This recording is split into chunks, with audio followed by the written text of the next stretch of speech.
Гомеребезнең озынлыгы 70 ел, ә бик нык булсаң 80 ел, һәм аның да иң яхшы вакыты эш белән, шир белән очып киткәндәй бик тиз уза ди Аллаһның сүзләре. Бик күпләр 70-80 ел яшәп түгел, ә гомерләренең уртасында яисә бөтенләй яшь килеш китеп баралар. Шушы матур дөньяда нигә кеше мәңге яшәми икән? Дустым, ә син үләргә әзерсеңме? Үлгәннән соң тамукка китмәс өчен нишләргә кирәк? Шул турыда уйланганың бармы синең? Мәңгелек тормышны ничек алырга икәнен Аллаһның сүзе Инҗил менә ничек өйрәтә.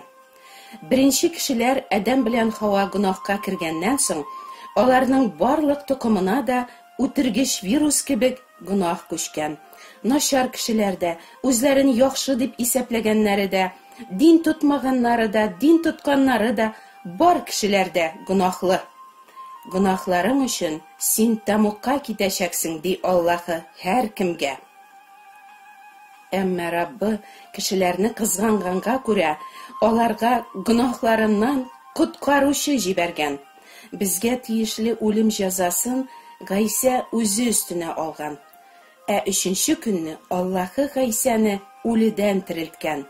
Гайсәгә ышанып, аның сүзләре буенча яшәүчеләрне Аллаһы гаепсез дип игълан итә һәм аларга мәңгелек тормыш бирә. Чөнки аларны Гайса үзенең саф каны белән аклый.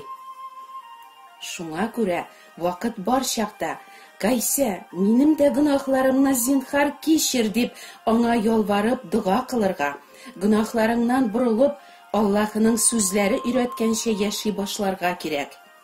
Ураза тотып, савап җыеп, кеше Аллаһның оҗмахында урын сатып ала алмый.